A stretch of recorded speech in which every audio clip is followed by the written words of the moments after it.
nom du Père et du Fils et du Saint-Esprit. Amen. Ô Seigneur, envoie ton esprit et tout sera créé, et tu renouvelleras la face de la terre. Viens, Esprit Saint, remplis les cœurs de tes fidèles et fais-les brûler du feu de ton amour. Bien-aimés dans le Christ, nous sommes aujourd'hui samedi 10 mai. Et la parole de Dieu qui nous est proposée, extrait de l'évangile de Jean, chapitre 6, versets 60 à 69. En ce temps-là, Jésus avait donné un enseignement dans la synagogue de Capharnaüm. Beaucoup de ses disciples qui avaient entendu déclarèrent, « Cette parole est rude. Qui peut l'entendre ?»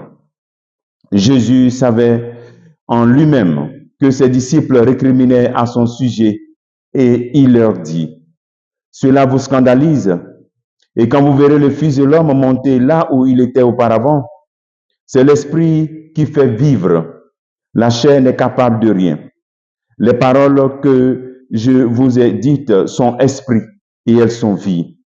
Mais il y en a parmi vous qui ne croient pas. » Jésus savait en effet depuis le commencement quels étaient ceux qui ne croyaient pas et qui était celui qui le livrerait. Il ajouta, « Voilà pourquoi je vous ai dit que personne ne peut venir à moi si cela ne lui est pas donné par le Père. » À partir de ce moment, beaucoup de ses disciples s'en retournèrent et cessèrent de l'accompagner. Alors, Jésus dit aux 12, « Voulez-vous partir vous aussi ?» Simon-Pierre lui répondit, « Seigneur, à qui irions-nous? Tu as les paroles de la vie éternelle. Quant à nous, nous croyons et nous savons que tu es le Saint de Dieu. Acclamons la parole de Dieu, louange à toi, Seigneur Jésus. » Cette parole est rude, difficile à comprendre. Donner sa chair à manger, donner son sang à boire. Une parole rude qui suscite le départ de beaucoup de disciples qui ne cherchent pas à comprendre. Jésus qui se donne comme nourriture, qui comble nos faims, qui étanche nos soifs. Lui, la vraie boisson. Mais cette parole est difficile à comprendre. Ce discours du pain de vie nous invite à nous poser aussi cette question, comment nous accueillons les paroles rudes? C'est-à-dire les paroles fortes qui touchent notre vie, qui nous demandent beaucoup. Comment tu les accueilles? En retournant en arrière ou en disant comme Simon-Pierre, « Seigneur, à qui irions-nous? Tu as les paroles de la vie éternelle. » Et quand on fait l'expérience réellement du ressuscité, même si la parole est dure, même si cette parole peut être scandaleuse dans le sens où elle est forte et fortement positive, ou bien peut sembler être au-dessus de nos forces, quand on fait l'expérience du ressuscité, on accueille cette parole. On accueille cette parole dans une attitude de disposition. Lorsqu'on fait l'expérience du ressuscité, le message peut être rude, peut être difficile, mais on demeure ouvert et disposé à l'appliquer. Car faire l'expérience du ressuscité, c'est faire comme la Vierge Marie. Lorsqu'elle a reçu l'ange, elle n'a pas dit, mais pourquoi moi? Mais pourquoi je dois faire ceci? Mais c'est difficile. Comment cela sera-t-il possible?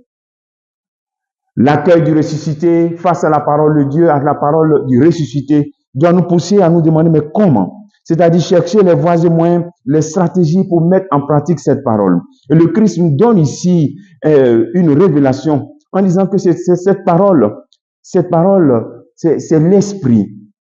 C'est l'esprit qui fait vivre cette parole en nous. La chair n'est capable de rien. Dans la chair, nous ne pouvons pas accueillir les paroles de Dieu difficiles, les paroles de Dieu qui touchent notre vie et nous exigent. Nous devons les accueillir dans l'esprit. Sans communion avec l'Esprit Saint, il est impossible d'être ouvert à cette parole.